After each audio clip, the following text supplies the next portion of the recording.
नमस्कार, मेरा नाम है सुमित सिंह मेहता। आज का हमारा टॉपिक है relation between simple harmonic motion and uniform circular motion. ठीक है, तो आज हम देखेंगे कि यूनिफॉर्म जो सर्कुलर मोशन होता है वो सिंपल हार्मोनिक मोशन से किस तरीके से रिलेटेड होता है। ठीक है, यूनिफॉर्म सर्कुलर मोशन क्या होता है? जब कोई ऑब्जेक्ट किसी एक सर्कल में एक यूनिफॉर्म वेलोसिटी से मूव करता है तो हम उसे क्या बोलते हैं?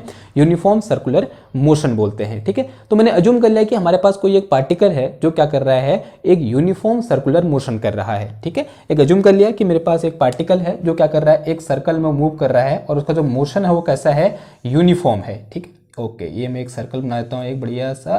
ये क्या बना दिया हमने, एक सर्कल बना दिया। ठीक, और ये क्या हो गया, इसका सेंटर मैंने अज्यूम कर लिया और मैंने यहाँ पर इसको सेंटर को मैं ओ अज्यूम कर लेता हूँ और मैंने ये क्या बना दिया, इसका एक डायमीटर बना दिया और मैंने अज्यूम कर लिया कि डायमीटर क्या है मेरे पास, एक्स डैश क्या है, इसका कोई एक डायमीटर है इस सर्कल का, जिस सर्कल में वो पार्टिकल मूव कर रहा है। ओके, ये क्या है, इसका ओरिजिन है और मैंने अज्यूम कर लिया कि कोई एक पार्टिकल हमारे पास क्या है, पी है। ठीक, पार्टिकल क्या है हमारे पास, पी है और इनिशियली वो कहाँ है, इस डायमीटर के इस एक्स पॉइंट पर है। ठीक है, इनिशियली यहाँ पर रखा हुआ है। अब वो क्या कर रहा है, सर्कुलर मोशन कर रहा है और मैंने अज्यूम कर लिया कि वो मोशन कैसा हो रहा है, एंटी क्लॉकवाइज हो रहा है, कुछ इस तरीके से क्या कर रहा है, वो मूव कर रहा है। ठीक, ओके ना, अज्यूम कर लिया कि एट टाइम, जब time t is equal to 0 था, ये पार्टिकल कहाँ पर है, इस p पॉइंट पर है या फिर ये पार्टिकल p यहाँ पर है। ठीक है, कहाँ पर, इस x पॉइंट पर है। कुछ टाइम बीता और कुछ टाइम बीतने के बाद ये पार्टिकल यहाँ से निकल के कहाँ चला गया, इस पॉइंट पर चला गया। मैंने अज्यूम कर लिया कि पॉइंट कौन सा वाला है, क्यू पॉइंट है। तो अगर ये पॉइंट क्यू पॉइंट पर चला गया तो इसका जो रेडियस वेक्टर होगा तो कुछ इस तरीके से आएगा हमारे पास। ये क्या होगा, इसका रेडियस वेक्टर होगा ओ क्यू। ओके ना, अब मैं क्या कर रहा हूँ, एक छोटी सी चीज कर रहा हूँ। मैं क्या कर रहा हूँ, इस क्यू पॉइंट से इस डायमीटर में एक परपेंडिकुलर ड्रॉ कर दे रहा हूँ। क्या कर रहा हूँ, ध्यान सुनना, इस क्यू पॉइंट से इस डायमीटर एक्स डैश या फिर एक्स डैश एक्स में क्या कर रहा हूँ, एक परपेंडिकुलर ड्रॉ कर दे रहा हूँ। देखो अब क्या होगा, जैसे मैं यहाँ पर परपेंडिकुलर ड्रॉ करूंगा, मेरे पास बैटरी है, एक मिनट। ओके, ये देखिए मैंने क्या किया, यहां से इसको पकड़ा और यहां पर क्या कर दिया, एक परपेंडिकुलर ड्रॉ कर दिया। अब जहां पर ये परपेंडिकुलर ड्रॉ किया और यहां पर क्या क्या मिला, मेरे को एक पॉइंट मिला। किस पर, इस डायमीटर पर, एक्स डैश एक्स पर एक क्या मिला, मुझे पॉइंट मिला। मैंने अज्यूम कर लिया ये पॉइंट क्या है, आर है।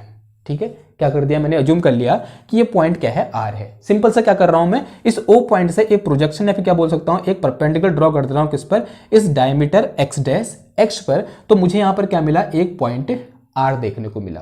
नाउ अब क्या होगा, ये तो मोशन कर रहा है, ये जो पी पॉइंट है, सॉरी ये पी पार्टिकल है, थोड़ी देर के बाद कहां पहुंच जाएगा, ये पार्टिकल कहीं यहां पहुंच जाएगा। ठीक है, अज्यूम कर लेगा कहां पहुंच गया, इधर पहुंच गया। जैसे इधर पहुंचेगा ना, अब जो रेडियस वेक्टर है तो वो कुछ इस तरीके से हो जाएगी। ओके, एक मिनट, हाँ, जो रेडियस वेक्टर है इसकी वो कुछ इस तरीके से हो जाएगी। अब यहां से जो रेडियस वेक्टर है वो क्या हो जाएगा, कुछ इस तरीके से हो जाएगा। ये क्या हो जाएगी, इसकी रेडियस वेक्टर हो जाएगी। नाउ ये पी पॉइंट अब कहां पहुंच गया है, इधर पहुंच गया है। पी पार्टिकल कहां पहुंच गया है, इधर पहुंच गया है ना। अगेन अब मैं क्या करूंगा, अब यहां से क्या करूंगा, इस एक्स डैश में क्या कर दूंगा, एक परपेंडिकुलर ड्रॉ करूंगा तो मुझे फिर अगेन एक पॉइंट मिलेगा। तो ये क्या हो गया, मैंने यहां से क्या किया, परपेंडिकुलर ड्रॉ किया और अगेन मुझे यहां पर एक पॉइंट देखने को मिला। तो मुझे ऐसा नहीं लग रहा है कि जब ये पार्टिकल इस क्यू से इस क्यू डैश में गया, कहां गया, इस क्यू से इस क्यू डैश में गया, तो जो ये आर है वो इस यहां से खिसक के कहां आ गया, इधर पे आ गया। ऐसा मैं बोल सकता हूं ना। ठीक है, ज्योमेट्रिकली। ठीक, जैसे ये क्यू कहां से कहां, इधर से इधर गया, तब ये जो आर है कहां से कहां, इधर से इधर आ गया। ठीक, अगेन अभी क्या करेगा, फर्दर मूव करेगा। मैंने अज्यूम कर लिया कहां चला गया, ये इधर चला गया। तो इधर गया तो इसके लिए मेरे पास यहां पर जो रेडियस वेक्टर होगा इसका, इस पार्टिकल का, वो कैसा आएगा, कुछ इस तरीके से आएगा। तो ये क्या हो गया, इसका रेडियस वेक्टर हो गया। और अब इसका प्रोजेक्शन या फिर इसका परपेंडिकुलर में अगर इस पॉइंट से ड्रॉ करूंगा तो कहां पर देखने को मिलेगा मुझे, इसके ये मीन पॉइंट पर ओ पर देखने को मिलेगा। तो यहां पर ये आर अब कहां आ गया है, इधर आ गया है। ठीक, अब फर्दर ये जो पार्टिकल है मूव करेगा। मैंने अज्यूम कर लिया कि पार्टिकल कहां पहुंच गया है, इधर पहुंच गया है। अब इधर से जब मैं इस पर क्या करूंगा, परपेंडिकुलर ड्रॉ करूंगा, तब देखो अब ये क्या हो गया, इसका रेडियस वेक्टर कुछ इस तरीके से यहां से ड्रॉ कर दूं। ओके, तो ये क्या हो गया, इस पार्टिकल का रेडियस वेक्टर हो गया। अब मैं अगर यहां से परपेंडिकुलर ड्रॉ करूंगा इस डायमीटर पर, तो मुझे क्या देखने को मिलेगा कि ये जो पार्टिकल आर है वो कहां आ गया है, कहीं इस पॉइंट पर आ गया है।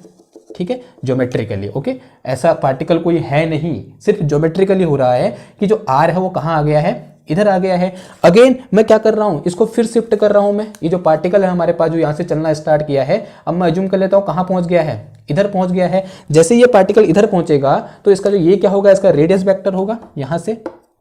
ओके, ये मैं इसे ड्रॉ कर दिया, ये क्या होगा इसका रेडियस वेक्टर होगा।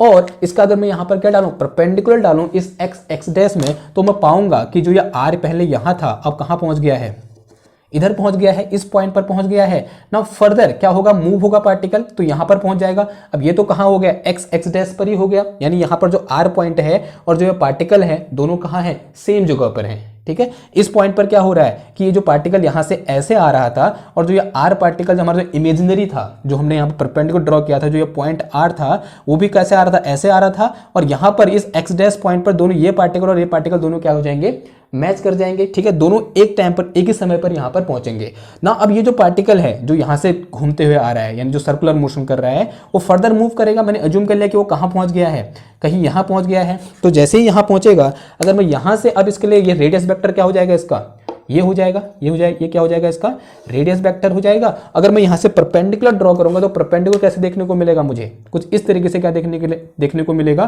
परपेंडिकुलर देखने को मिलेगा। अब मैं पाऊंगा कि ये जो पार्टिकल जो यहां पर था, जब ये वाला पार्टिकल इधर था तब ये आर पॉइंट इधर था। जब ये पार्टिकल इधर पहुंचा तो मैं पा रहा हूं कि ये आर पॉइंट कहां पहुंच गया है, इधर पहुंच गया है। यानी अब ये आर इस तरीके से मूव करने लग गया है। जब पार्टिकल ऐसे मूव किया यहां से यहां तक, तो आर इसके साथ साथ ऐसे जा रहा था। अब जैसे ही पार्टिकल यहां से इस तरीके से मूव हो रहा है तो आर अब इधर को जाना स्टार्ट हो गया है। नाउ फर्दर आर मूव करेगा, मैंने अज्यूम कर लिया कि आर कहां पहुंच गया है, सॉरी ये जो पार्टिकल फर्दर मूव करेगा, मैंने अज्यूम कर लिया कि वो यहाँ पहुँच गया है। अगेन फिर यहाँ पर हमें क्या देखने को मिलेगा, एक ये पार्टिकल इधर है तो ये क्या हो गया, इसका रेडियस वेक्टर हो गया। तो यहाँ से मैं इसको इस तरीके से ड्रॉ कर दूँ, ये क्या हो गया, इसका रेडियस वेक्टर हो गया।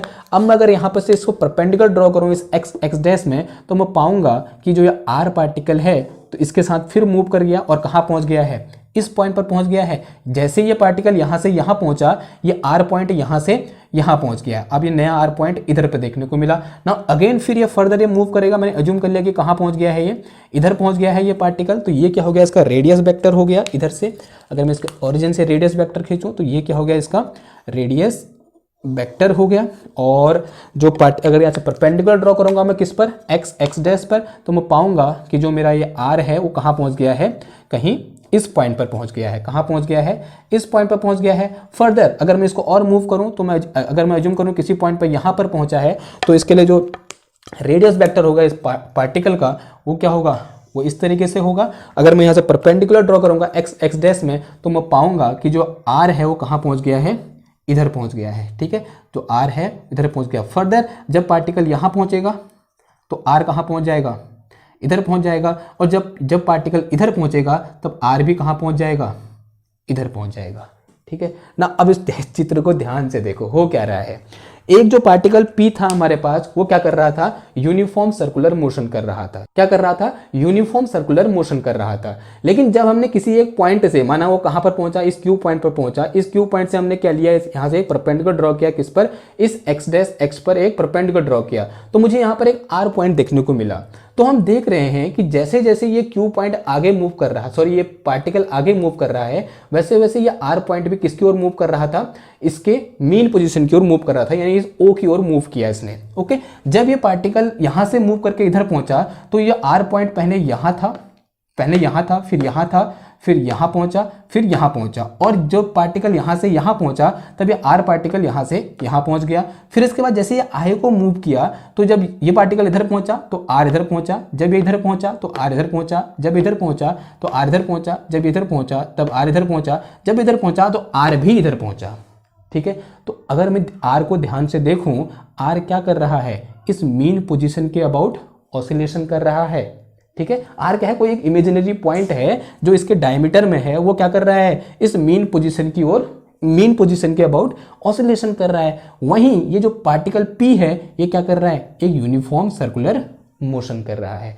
P क्या कर रहा है, यूनिफॉर्म सर्कुलर मोशन कर रहा है। और जो P के साथ जो हमें ये नया पॉइंट R देखने को मिल रहा है, वो इस O के अबाउट क्या कर रहा है, ऑसिलेशन कर रहा है। और ये ऑसिलेशन कैसे हैं, वन डायमेंशनल ऑसिलेशन है। और जब भी कोई ऑब्जेक्ट वन डायमेंशनल ऑसिलेशन करता है तो हम क्या बोलते हैं, वो ऑब्जेक्ट क्या कर रहा है, सिंपल हार्मोनिक मोशन कर रहा है। तो जो यहाँ पर ये P पॉइंट है वो कैसा मोशन कर रहा है, सिंपल हार्मोनिक मोशन कर रहा है। जितने टाइम में ये P पॉइंट एक रिवॉल्यूशन पूरा कर रहा है, उतने टाइम में ये R पॉइंट क्या कर रहा है, एक ऑसिलेशन पूरा कर रहा है। देखो कैसे बोल सकते हैं, जितने पॉइंट में ये P पॉइंट यहाँ से निकला निकला निकला निकला निकला घुमा घुमा घुमा और यहाँ पहुंचा, यानी एक इसने रिवॉल्यूशन पूरा किया, उतने ही टाइम में ये R ने यहाँ से चलना स्टार्ट किया, मीन पोजीशन को क्रॉस किया, एक्सट्रीम पोजीशन तक गया और फिर उसने मीन पोजीशन को क्रॉस किया और फिर से कहाँ आ गया, P पॉइंट पर आ गया और दोनों ने टाइम क्या लिया, सेम लिया। कहने का मतलब ये है कि जितने टाइम में ये P एक रिवॉल्यूशन पूरा कर रहा है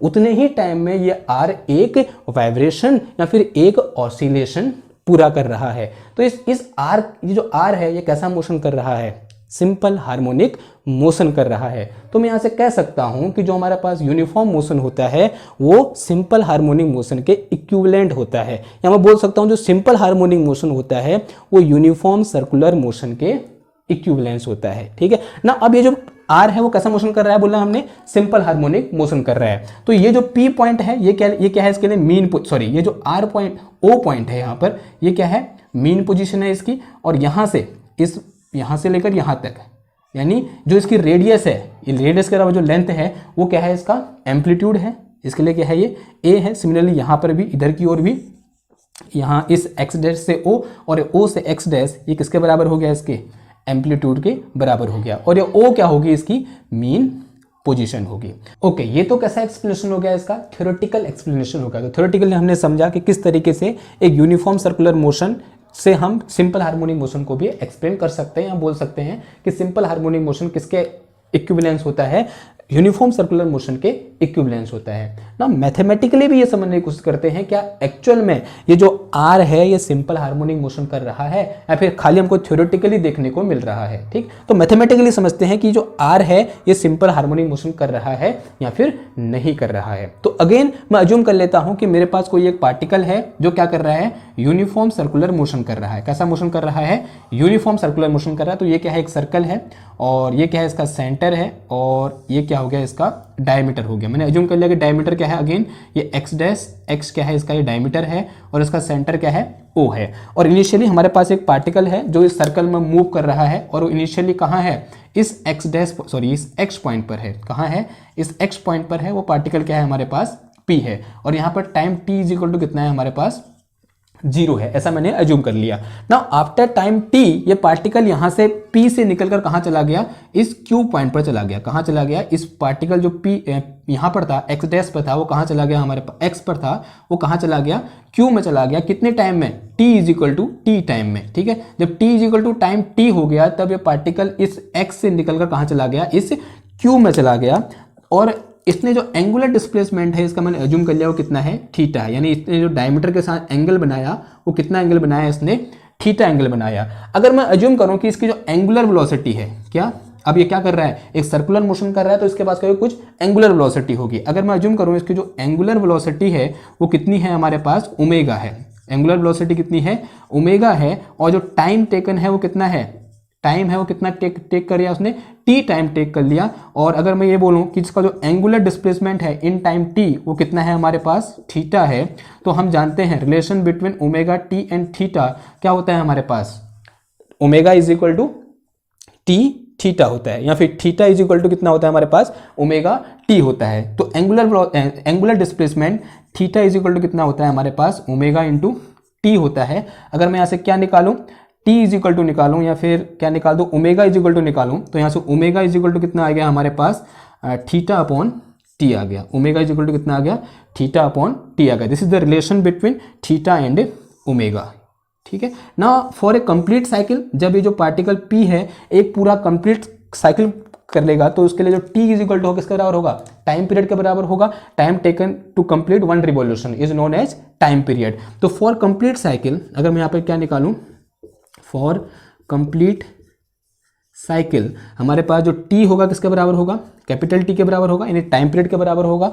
और जो थीटा यानी एंगल होगा किसके बराबर होगा, ये जो angle for a complete cycle है एंगल कितना आ जाएगा, 2 पाई के बराबर आ जाएगा, यानी 360 के बराबर आ जाएगा। तो थीटा इज इक्वल टू कितना हो जाएगा, 2 पाई हो जाएगा। तो यहाँ से ओमेगा इज इक्वल टू कितना आ जाएगा मेरे पास, 2 पाई डिवाइडेड बाई टी आ जाएगा। ठीक है, जब हमने सिंपल हार्मोनिक मोशन किया पढ़ा था वहां पर भी हमने ओमेगा डिफाइन किया था, एक क्वांटिटी ओमेगा डिफाइन की थी, और ओमेगा की वैल्यू कितनी आई थी, 2 पाई अपॉन टी आई थी। तो यहाँ से थोड़ा बहुत अंदाजा लगा सकते हैं कि जो सर्कुलर मोशन है ये इक्विवेलेंस होगा किसके, सिंपल हार्मोनिक मोशन के। यहाँ बोल सकते हैं हम जो सिंपल हार्मोनिक मोशन होता है वो यूनिफॉर्म सर्कुलर मोशन के इक्विवेलेंस होता है। ठीक है, नाउ अब यहां पर ओमेगा इक्वल टू कितना आ गया, ये तो हमने रिलेशन निकाला किसके बीच, थीटा और ओमेगा के बीच। हमें क्या करना है, इस पार्टिकल के लिए इक्वेशन निकालनी, इस आर पार्टिकल के लिए, और वो इक्वेशन कैसी आनी चाहिए, सिंपल हार्मोनिक मोशन की इक्वेशन होती है उससे मैच करनी चाहिए ना। अब क्या करना है, हमने इसको यहां से फिर से क्या कर दो, एक परपेंडिकुलर ड्रॉ कर दो, किस पर, इस डायमीटर पर। ठीक है, या फिर प्रोजेक्शन ड्रॉ कर देंगे किस पर,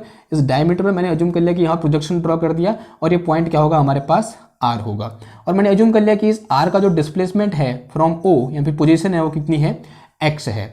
now from this triangle, in triangle O Q R, अगर मैं इस ट्रायंगल में देखूं, कहाँ, in triangle O Q R, अगर इस ट्रायंगल में देखूं तो यहाँ से मैं अगर क्या निकालूं, कॉस थीटा इक्वल टू निकालूं, क्या निकालूं, cos theta, and this cos theta will be equal to किसका होगा, क्या होता है हमारे पास, cos theta hypotenuse upon, okay एक मिनट, पंडित बद्री प्रसाद अपॉन हर हर बोले।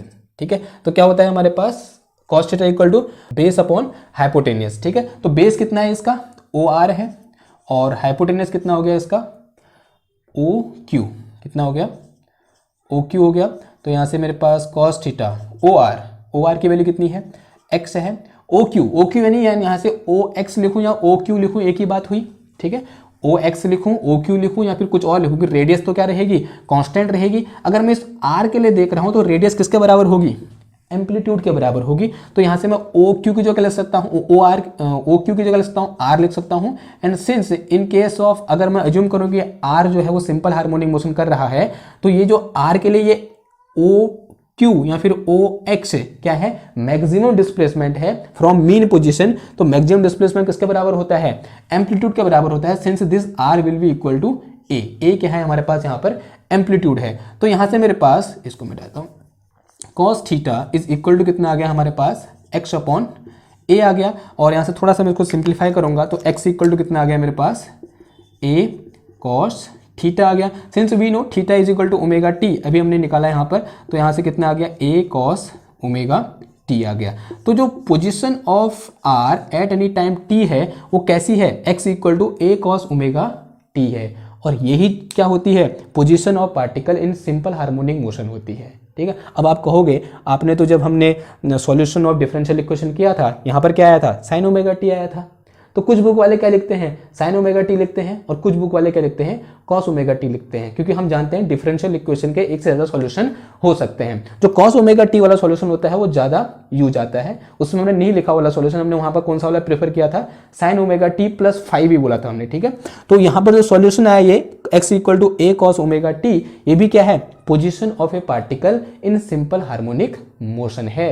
अगर यहाँ पर साइन लिखो, साइन ओमेगा टी लिखो या कॉस ओमेगा टी लिखो, कोई फर्क नहीं पड़ता है, दो के दो क्या है, position of particle at any time T in simple harmonic motion है। तो ये क्या है, position of R at any time T है। तो इसका मतलब जो आर है वो कैसा मोशन कर रहा है, सिंपल हार्मोनिक मोशन कर रहा है। और ये उस टाइम पर है जब फाई इक्वल टू कितना है, 0 है, यानी इनिशियल फेज क्या है इस टाइम पर, 0 है, क्योंकि यहाँ पर ओमेगा टी प्लस 5 भी आता है ना। तो इक्वेशन किसके लिए है, जब फाई इज इक्वल टू कितना है, 0 है। तो हम कह सकते हैं कि जो आर है वो कैसा मोशन कर रहा है, सिंपल हार्मोनिक मोशन कर रहा है। तो हम यहाँ से बोल सकता हूँ कि जो सिंपल हार्मोनिक मोशन होता है वो यूनिफॉर्म सर्कुलर मोशन के इक्विवेलेंस होता है। ठीक है, नाउ अब थोड़ा सा एक स्टेप आगे बढ़ते हैं। अभी तो हमने क्या किया कि जो ये पार्टिकल है कहाँ पर है, इस एक्स पॉइंट पर है, यानी जो डायमीटर में है ना। मैं अज्यूम कर रहा हूँ कि ये जो पार्टिकल एक्स में न होकर कहीं और जगह है। ओके, उसके लिए मैं इसे मिटाना पड़ेगा मुझे। ठीक, ओके, अब मैं अज्यूम कर रहा हूँ कि ये पार्टिकल जो कोई हमारे पास क्या है, पार्टिकल है, वो सर्कुलर मोशन कर रहा है, और ये मैंने इसका सेंटर मान लिया, और ये क्या हो गया, इसका डायमीटर हो गया, ये क्या है इसका एक्स डैश, और ये क्या है इसका एक्स है। मैं अज्यूम कर रहा हूं जैसे कि particle, in this case particle is here, इस एक्स पॉइंट पर है। नाउ मैं अज्यूम कर रहा हूं कि पार्टिकल जब t is equal to 0 time है, t इज इक्वल टू कितना टाइम है, 0 टाइम है, वो यहां पर है, यहां नहीं है, यहां नहीं है, कहां है, यहां पर है। अब मैं उसका रेडियस वेक्टर देखूं तो मैंने अज्यूम कर लिया को इनिशियली इस कहां से, इस डायमीटर से कितना एंगल बना रहा है, फाई एंगल बना रहा है। कितना एंगल बना रहा है, फाई एंगल बना, किससे, इसके डायमीटर से कितना एंगल बना रहा है, ये फाई एंगल बना रहा है। ठीक, now after some time it, जो ये पार्टिकल है कहाँ चला गया हमारे पास, इधर चला गया। इनिशियली अगर आर पॉइंट देखो तो आर कहाँ पर होगा, इधर पर होगा, इनिशियली आर यहाँ पर होगा। अब कुछ टाइम बीता, माना time t is equal to T पर, जब टाइम t इक्वल टू कितना होगा, t हो गया, ये पार्टिकल p कहाँ चला गया, इस q पर चला गया। अब ये क्या हो गया, इसका रेडियस वेक्टर हो गया और उसका एंगुलर डिस्प्लेसमेंट कितना हो गया, इतना हो गया, यानी यहाँ से यहाँ, यानी ये एंगुलर डिस्प्लेसमेंट क्या होगा हमारे पास, थीटा होगा। ओके नाउ अब जो r पॉइंट होगा कहाँ पर आ गया, इधर आ गया। अब r पॉइंट कहाँ आ गया, इधर पर आ गया। ठीक है, ये क्या हो गया हमारे पास r पॉइंट। पहले यहाँ था, जब ये पार्टिकल p पर था तो r पॉइंट इधर था, जब पार्टिकल q पर पहुंचा तो r पॉइंट इधर पहुंच गया, यानी कहाँ की ओर आ रहा है, मीन पॉइंट की ओर आ रहा है। ठीक है, नाउ इस केस में अब जो इक्वेशन होगी या फिर जो पोजीशन होगी r की, उसको हम किस तरीके से डिफाइन करेंगे। तो इसकी पोजीशन क्या होगी एक्चुअल में, ये होगी यहाँ से यहाँ तक। ओके, ये क्या होगा, x होगा। मैंने अज्यूम कर लिया कि ये क्या है, इसकी पोजीशन है x। ओके नाउ ये कैसे फाइंड करेंगे, उसके लिए मुझे क्या चाहिए, ये एंगल चाहिए यहाँ से लेकर यहाँ तक। अब ये एंगल कितना हो जाएगा, अगर यहाँ से यहाँ तक ये क्या है, थीटा है, और ये क्या है, फाई है, तो ये एंगल कितना बच जाएगा हमारे पास, ये एंगल जो बचेगा वो कितना होगा मेरे पास, थीटा माइनस फाई होगा। फिर अगेन यहाँ पर क्या निकालो, क्या लगा दो, कॉस थीटा इक्वल टू लगा दो। तो कॉस थीटा इक्वल टू क्या निकल जाएगा हमारे पास, cos theta is equal to, ये तो क्या होगा यहाँ से यहाँ तक, इस r के लिए a होगा, और ये क्या है हमारे पास, बेस है, तो बेस कितना हो गया इसका, यहाँ से हम x हो गया, एंड डिवाइड में कितना आ गया हमारे पास, कॉस थीटा। थीटा की वैल्यू कितनी है, 1 मिनट। अगर इस ट्रायंगल में देखो, अगर मैं 1 मिनट, ये क्या है, r है, ये क्या है, o है। आप किस में देखें, इन ट्रायंगल ROQ में देखो, ट्रायंगल ROQ में अगर मैं देखूं, जो हमारे पास एंगल ROQ है वो किसके बराबर है, थीटा माइनस फाई के बराबर है। अगर मैं यहाँ से क्या निकालूं, कॉस थीटा माइनस फाई निकालूं तो किसका आ जाएगा, बेस अपॉन हाइपोटेनियस। बेस यानी OR डिवाइड में कितना आ गया, OQ आ गया। OR की वैल्यू कितनी है हमारे पास, x है, और OQ की वैल्यू कितनी है हमारे पास, a के बराबर है। किसके लिए, इस r के लिए। वैसे तो क्या है, रेडियस ऑफ सर्कल है, लेकिन r के लिए वो क्या है, मैक्सिमम डिस्प्लेसमेंट है, यानी वो किसके बराबर है, एम्पलीट्यूड के बराबर है, जैसे कि हमने यहाँ पर किया था। ओके, तो यहाँ से मेरे पास x इक्वल टू कितना आ गया मेरे पास, a cos theta minus phi आ गया। और थीटा की जो क्या लिख सकते हैं हम, ओमेगा टी लिख सकते हैं। तो कितना आ गया ये, a cos omega T minus, sorry कितना आ गया, माइनस फाई आ गया। ठीक है, ये क्या निकल गया मेरे पास, position of r at any time t निकल गई। क्या निकल गया, जब वो कहाँ से स्टार्ट नहीं हो रहा है, इस x से स्टार्ट नहीं हो रहा है, जबकि इससे कुछ डिस्प्लेस से स्टार्ट हो रहा है, यानी कुछ दूरी से स्टार्ट हो रहा है। कितनी दूरी से स्टार्ट हो रहा है, डेल फाई दूरी से स्टार्ट हो रहा है, सॉरी कितनी दूरी से, फाई दूरी से स्टार्ट हो रहा है। तब जो इक्वेशन, जब पोजीशन होगी r की, वो क्या हो, कैसे डिफाइन होगी, x इक्वल टू a cos omega T minus phi से स्टार्ट होगी। अब ये फाई क्या है, ये एंगल है, यानी जो हम फेज कह रहे थे, ये फेज यही है। अब ये फेज क्या दिखाना चाह रहा है, ये फेज दिखाना चाह रहा है कि जो r पॉइंट है या फिर जो p पार्टिकल है, ये x से कितनी दूर है, ये p पॉइंट x से कितनी दूर है, और ये r पॉइंट o से कितनी दूर है। ठीक है, ये फाई क्या दिखाना चाह रहा है, पहली चीज तो ये दिखाना चाह रहा है कि ये पॉइंट p x से कितनी दूर है। जब ये पॉइंट p x के पास होगा तो फाई इक्वल टू 0 होता है। देखो, जब पॉइंट p x के पास है तो फाई इक्वल टू कितना है, 0 है। लेकिन जब r इक्वल, जो p है वो x से थोड़ा दूर होता है, यानी किस ओर, नीचे की ओर होता है, तो फाई कैसा, तब कितना होता है, माइनस फाई आ जाता है इधर पे। ठीक है, तो यहाँ क्या हो जाएगा, माइनस फाई हो जाएगा। और दूसरी चीज क्या दिखाना चाह रहा है कि जो r है वो इस o से कितनी दूर है।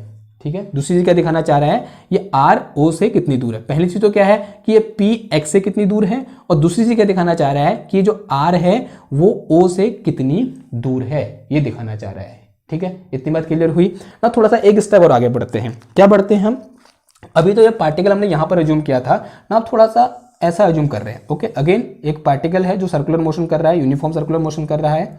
ये क्या है, इसका डायमीटर है, वो क्या है मेरे पास, x डैश है। नाउ इनिशियली मैंने इस केस में यहाँ पर एज्यूम किया था, अब मैं इसको इनिशियली यहाँ पर एज्यूम न करें, कहाँ एज्यूम कर रहा हूँ, कहीं यहाँ पर एज्यूम कर दे रहा हूँ। ठीक है, इस पॉइंट पर, ये क्या है मेरे पास, p पॉइंट है या पार्टिकल है p, और ये क्या है, इसका ओरिजिन है, और इनिशियली यहाँ से कितना एंगल बना रहा है, फाई एंगल बना रहा है, और यहाँ पर t इज इक्वल टू कितना है, 0 है। एंड आफ्टर टाइम t ये कहाँ चला गया, कहीं इस पॉइंट पर चला गया, इस q पॉइंट पर चला गया, और यहाँ पर t इज इक्वल टू कितना है, t के बराबर है।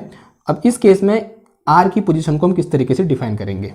ओके, ये मेरे से लाइन सीधी नहीं बन रही, ये लो, ठीक है, बन गई सीधी line. Okay, now initially r कहाँ था, r कहाँ होगा, इधर होगा, जब time t is equal to कितना है, 0 है, और आफ्टर टाइम t जो r है वो कहाँ चला गया है, इधर चला गया है, r इधर आ गया है। अब मुझे बतानी है कि ये पोजीशन x को हम किस तरीके से डिफाइन करेंगे। अब x, अब मैंने अज्यूम कर लिया कि इसने कितना एंगल डिस्प्लेसमेंट कितना हुआ, एंगुलर डिस्प्लेसमेंट थीटा हुआ इन टाइम टी, ठीक है।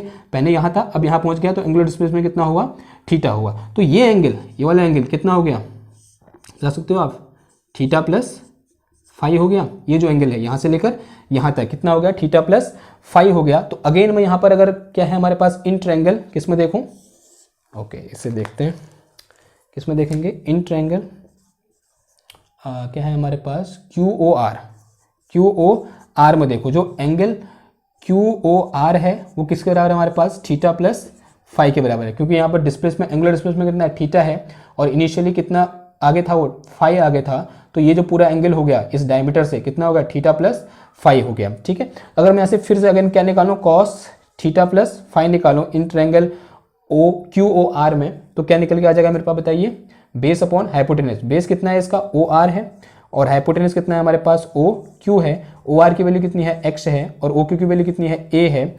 और यहाँ से एक्स इक्वल टू कितना आ गया मेरे पास, ए कॉस थीटा प्लस फाई आ गया, ठीक है। तो यहाँ पर भी अगेन ये जो फाई है ये क्या दिखाना चाह रहा है कि जो ये आर है वो इस ओ से कितनी दूर है, या फिर जो पी है वो एक्स से कितनी दूर है। पहली चीज़ क्या पता चली हमको यहाँ से कि जो एसएचएम होता है वो यूनिफॉर्म सर्कुलर मोशन के इक्विवेलेंस होता है, ठीक है। तो इस तरीके से क्या करेंगे, हम डिफाइन करेंगे। आई होप आपको समझ में आया होगा। तो मिलते हैं आपसे नेक्स्ट क्लास में, तब थैंक यू, धन्यवाद।